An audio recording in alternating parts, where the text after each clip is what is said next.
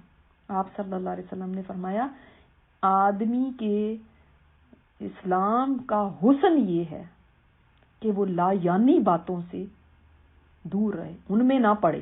یعنی جو میرا بزنس نہیں ہے، مائنڈ یور اون بزنس، دوسروں کی ٹو میں نہ لگے رہو. جو میرا بزنس نہیں ہے کیوں اس میں ہم کودتے ہیں، کیوں ہم کودتے ہیں؟ مسلمان کا تو فوکس ان چیزوں میں ہونا چاہیے جو اس کو اس سے متعلق ہے. ادھر ادھر کی فضول باتوں میں اگر ہم لگے رہیں گے تو ہم اپنے اصل مقصد سے ہی دور ہو جائیں گے. ہمارا مقصد کیا ہے زندگی کا، اس سے ہم فارغ ہو کے فضول کاموں میں لگے ہیں. اس کے گھر کون آ رہا ہے، کون جا رہا ہے، آج جا کہاں رہی ہے، آج تیار بہت ہوئی ہوئی ہے، اچھا کدھر جانا ہے تم نے، کدھر سے آنا ہے تم نے. بعض لوگ اپنے گھروں کی کھڑکیوں سے اپنے ہمسایوں کو اسپائی کرتے رہتے ہیں. کیوں؟ یہ چیزیں وہ ہیں جن کو اللہ تعالیٰ نے خود روکا ہے، سیکرٹلی دوسروں کی کھوج میں لگے رہنا. تو ان چیزوں سے بھی ہمیں اپنے آپ کو نکالنا ہے. اس تجسس کی عادت سے، ٹو میں لگے رہنے سے. یہ دیکھیں یہ بیوٹی ہے اسلام. کسی کا اسلام بیوٹیفل تب ہے جب وہ باتیں جس سے اس کا کوئی تعلق نہیں ہے ان کو چھوڑ دے. مثلا ہمارے ہاں کیا ہوتا ہے،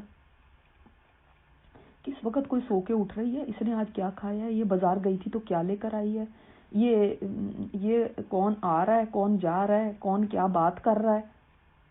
اس کا بھی تجسس منع کیا گیا کہ انسان یہ کرے کہ آنکھیں بند کر کے سویا رہے یا ایسے پریٹینڈ کرے کہ میں تو سو رہی ہوں اور دوسروں کی باتیں سن رہا ہوں. یہ اتنا تک تجسس سے منع کیا گیا. یہ بھی تجسس نہ کرو، یہ بھی نہ تم جاننے کی کوشش. دس از آلسو اسپائنگ، رائٹ؟ ایسی اسپائنگ بھی نہ کرو. بعض عورتیں اپنے شوہروں کے پیچھے پڑ جاتی ہیں، ان کی تجسس کرنے لگتی ہیں، اس کے بعد معاملہ بیچ میں اور خراب ہو جاتا ہے. تو تجسس انسان کا کتنے چیزوں کو خراب کر دیتا ہے نا. تو جب انسان کسی کو جانتا ہے کہ یہ مطلب ہے اس کی کوئی ایسی بات سامنے آ جاتی ہے، تب بھی جب اس کو پتہ بھی چل گیا تب بھی اس کو مت قریدو، تب بھی اس کی ٹو میں نہ اور لگو. ٹھیک ہے؟ یہ بھی تجسس کا معنی کیا گیا کہ ان لوگوں کی سرگوشی پر کان لگانے جو کسی کو اپنی باتیں سنانا نہیں چاہتے. مثلا دو لوگ بیٹھ کے باتیں کر رہے ہیں اور آپ دیکھ کہیں رہے ہیں، بات کوئی اور آپ سے کر رہا ہے اور آپ نے کان کہیں اور لگائے ہیں کہ میں ان کی باتیں تو سنوں. اس کو کہا گیا تجسس. تو قریدنے کو بھی تجسس کہا گیا، کسی کو اسپائی کرنے کو بھی تجسس کہا گیا، اس چیز کو بھی تجسس کہا گیا کہ کسی کی سرگوشی کے اوپر اپنا کان لگانا کہ میں اس کی باتیں سن لوں. اب مجھے بتائیں پھر کہاں سے یہ اجازت آ جاتی ہے کہ لوگوں کے خط کھول کے دیکھنا، ان کی ای میلز کھول کے دیکھنا، ان کے فون چیک کرنا، لوگوں کے فونوں کی باتیں سننا، یہ کہاں سے پھر صحیح آ جاتا ہے؟ چھپ چھپ کے کسی کو کا مطلب اسپائی کرنا، جاسوسیاں کرنا، انلیس کہ دیکھیں وہ ملکوں کے جاسوس ہوتے ہیں وہ تو ایک الگ ہی بات ہے. لیکن عام لوگوں کے لیے دوسروں کے احوال تلاش کرنا ممنوع ہے. وہ تو ہوتا ہے نا اپنی بھائی اب حکومتوں نے اپنے معاملات کی حفاظت کرنی ہوتی، اس لیے وہ ان کا ایک اسپائنگ کا محکمہ ہوتا ہے، تو وہ ایک الگ چیز ہے. لیکن یہ ایک الگ چیز ہے کہ ہم خود اتنے ایفیشینٹ ہو جائیں کہ ہمیں اور کوئی کام نہیں ہے، بس لوگوں کے تجسس کرتے رہنا. اللہ اکبر. اور آپ صلی اللہ علیہ وسلم نے فرمایا مسلمانوں کی غیبت نہ کرو اور ان کے عیب کو تلاش نہ کرو، کیونکہ جو شخص مسلمانوں کے عیب کو تلاش کرتا ہے اللہ اس کے عیب کو تلاش کرتا ہے، اور جس کے عیب کی تلاش میں اللہ لگ جائے پھر اللہ تعالیٰ اس کو اس کے گھر کے اندر رسوا کر دیتا ہے. استغفر اللہ ربی، یا اللہ ہمیں معاف فرما دینا. یہ پھر تم اگر لوگوں کے عیب تلاش کرو گے نا، میں اب تجسس کر رہی ہوں کہ کسی کا کوئی سراغ لگا رہی ہوں کہ کسی کی کوئی بات پتہ چل جائے مجھے، تو آپ خود سوچیں کہ اگر اللہ نے ہمارے عیب تلاش کرنے شروع کر دیے تو پھر تو وہ تو ہمارے اندر باہر سب چیز کو جانتا ہے، پھر وہ گھر کے اندر بیٹھے ہوئے بھی تمہیں رسوا کر دے گا. استغفر اللہ استغفر اللہ استغفر اللہ. ایک حدیث میں آتا ہے اللہ کے بہترین بندے وہ ہیں جن کو دیکھ کے اللہ یاد آ جائے. یہ کتنے پیارے اللہ کے لوگ بندے ہیں. اور بدترین بندے وہ ہیں جو چگلیاں کھاتے ہیں، چگلیاں کھانے والے، یعنی اس کو ادھر سے لڑانے کے لیے، اس کو ادھر سے لڑانے کے لیے، اس کو جا کے کچھ کہہ دیا، اس کو جا کے ادھر کچھ کہہ دیا. اور نمبر 2 دوستوں میں جدائی ڈالنے والے، دوستوں کو آپس میں لڑوا دینے والے. یہ بھی فارغ لوگوں کے مشغلے ہیں جن کا زندگی میں کوئی مقصد ہوتا ہے نا، یقین کریں ان کے پاس وقت ہی نہیں ہے کہ وہ اب یہ کام کریں، ادھر فون اٹھائے ادھر. ذرا فونوں پہ ہم کم ہی باتیں کیا کریں تو یہ چیزوں سے ہم بچ سکتے ہیں نا، ذرا تو بہت ساری برائیوں سے بچ سکتے ہیں. آپ دیکھیں کہ جدائی ڈالنے والے اور اللہ کے پاک دامن بندوں کو کسی گناہ یا پریشانی میں مبتلا کرنے کی کوشش میں لگے رہنے والے. یہ مسند احمد کی روایت ہے کہ یعنی اللہ کے جو نیک بندے ہیں اب ان کو ہم کسی پریشانی میں ڈالیں، اسی کوشش میں لگے رہنا، ان کے لیے کوئی مسئلہ کریٹ کرے رکھیں، ان کو چین نہ لینے دیں. اب اتنی آپ یہ بات سوچیں اس حدیث سے کہ دوست میں جدائی ڈلوانے والے کو بھی بدترین بندہ کہا گیا، تو مجھے اس بات کا جواب دیں کہ جو میاں بیوی میں جدائی ڈلوانے کے لیے کوشش کرے اس کا کیا ہے؟ اس سے زیادہ ورسٹ کیا بات ہو سکتی ہے؟ یہ تو دوستوں کی بات ہے. اور میاں بیوی کا رشتہ کتنا مقدس رشتہ ہے، جس کو توڑوانے یا جس میں جدائی ڈلوانے یا جس کے اندر خرابی ڈلوانا کہ دونوں کے دل ایک دوسرے سے یہ کیوں اپنی بیوی کو اتنا پوچھتا ہے، اب میرے دل میں جلن شروع ہو جائے، اب کسی طرح کچھ ایسی کوشش کروں کہ اس کو اپنی بیوی بس اتنی اچھی نہ لگے. ٹھیک ہے رہیں ساتھ، لیکن یہ تو بہت ٹو مچ ہی ہے، اتنا پوچھتا ہے، اتنا اس کا گرویدہ ہے.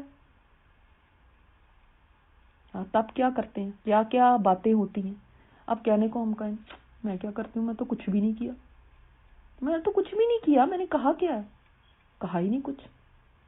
لیکن نہ کہہ کے بھی اتنا کچھ کہہ دیا کہ لوگوں کے دل آپس میں ایک دوسرے سے خراب ہو گئے، کھٹے ہو گئے. تو بہت بڑے کارنامے ہم نے کر دیے. پھر لوگوں کے آپس کے اندر، دلوں کے اندر ایک دوسرے کے لیے وہ جذبات نہیں رہے جو پہلے تھے. بجائے لوگوں کے دل ملائیں، بجائے لوگوں میں صلح کرائیں، ہمیں تو یہ حکم دیا گیا، ہماری کوششیں لوگوں کو لڑوانے میں ہو جاتی ہیں. کیوں ایسا کرتے ہیں؟ اگر ہم یہ آیتیں پکڑ لیں تو کیا سب مسلمان یہ آیتیں پکڑ لیں تو کیا دنیا میں فساد ہو؟ جیسے ہم ایک دوسرے سے لڑ کے بیٹھے ہوئے، ہر گھر میں لڑائیاں ہیں، کہیں نہ کہیں سے تو یہ فساد ابھر رہے ہیں نا. کوئی لوگ تو ہیں نا جو چنگاریوں کے اوپر تیل ڈالتے ہیں، تب بھی چنگاری بھڑکتی ہے نا. تو یہ کیوں ہو رہا ہے؟ پھر اس کے بعد ہم معصوم اتنے بن جاتے ہیں، ہم نے تو کچھ کیا ہی نہیں. کیا قیامت کے دن ہم یہ جواب دے سکیں گے ہم نے تو کچھ نہیں کیا؟ آج لوگوں کو تو مطمئن کر سکتے ہم نے کیا کیا، ہم نے تو کچھ کہا ہی نہیں.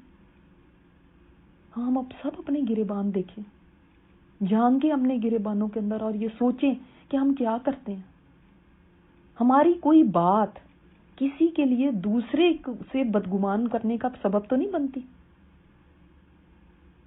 کہ ہمارا کوئی تجسس ایسا تو نہیں کہ اس کے بعد ہم دوسرے کا بھی دل خراب کر دیں. عورت کا شوہر گھر آیا اور اس کے بعد اس کے سامنے دوسری عورتوں کی خوبیاں بیان کی جائیں تو اس کو اپنی بیوی کیا لگے گی؟ اس کے سامنے یہ بیان کیا جائے کہ تمہاری بیوی اٹھتی اتنے بجے، سوتی اتنے بجے، یہ کرتی، تو اس کو کیا لگے گا؟ بہت اچھا لگے گا. اور پھر ہم کہیں ہم نے تو کچھ کیا ہی نہیں، ہم نے تو کچھ کہا ہی نہیں. تو مت تجسس کرو. یہ چیزیں گھروں کے اندر آ جائیں تو گھر جنت بن سکتے ہیں، رشتے جڑ سکتے ہیں. تو پہلے شروع بات ہوئی بدگمانی سے، اب تو ہوئی کہ اب دیکھتی ہوں کہ ہوتا کیا ہے. اس کے بعد تجسس آیا. اور اس کے بعد آگے پھر کسی کو تو بات کرنی ہے، تو پھر آگے بات کی گئی۔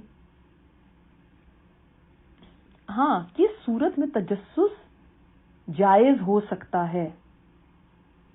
کسی کے نقصان سے بچنے کے لیے، یا اپنی یا کسی دوسرے مسلمان کی حفاظت کی غرض سے، کہ پھر کوئی تدبیر کر رہا ہے تو اس کی تدبیر کو جاننا۔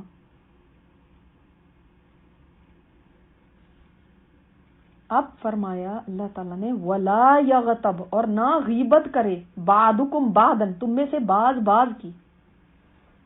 اب سب سے پہلے تو یہ بات دیکھی جائے کہ غیبت کیا چیز ہوتی ہے۔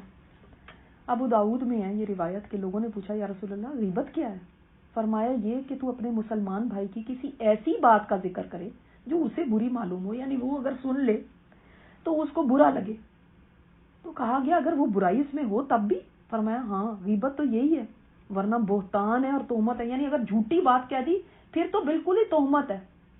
اگر سچی بات ہے اور وہ اپنی بات کو سن لے اور پھر اس کے بعد اس کو برا لگے تو پھر یہ ہے غیبت، اس کو ہی غیبت کہا گیا ہے۔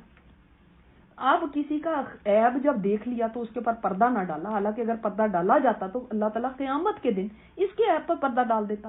یہ بخاری اور مسلم کی روایت ہے کہ اگر تم نے دیکھ ہی لیا تھا اب دوسرے کا تو اس کے اوپر پردہ ڈال دیتے۔ تو کیا بشارت ہے ایسے بندے کو کہ قیامت کے دن اللہ تعالیٰ تمہارے عیبوں پہ پردہ ڈال دے گا۔ لیکن اب اس نے کیا کیا، کسی اور کو جا کے بتانا شروع کر دیا۔ اب کسی کی بھی عزت محفوظ نہ رہی، جہاں پہ کسی کے گھر جا کے کوئی چیز دیکھی اور فوراً اس کی وہاں سے نکلے اور اس کی باتیں شروع کر دی۔ جب 5 لوگ بیٹھے میں، 5 لوگ کسی چھٹے کی غیبت کر رہے ہیں، اب 5 میں سے جو ایک اٹھ کے گیا، جو ہی وہ اٹھ کے گیا یہ 4 اس کی غیبت شروع کرنے لگے۔ اب چوتھا اٹھ کے گیا تو 3 چوتھے کی غیبت کرنے لگے، تیسرا اٹھ کے گیا تو 2 بیٹھ کے ان تینوں کی غیبت کرنے لگے۔ یہ ہوتا ہے مجلسوں میں اکثر۔ سبحانک اللہم و بحمدک نشہد ان لا الہ الا انت نستغفرک و نتوب الیک۔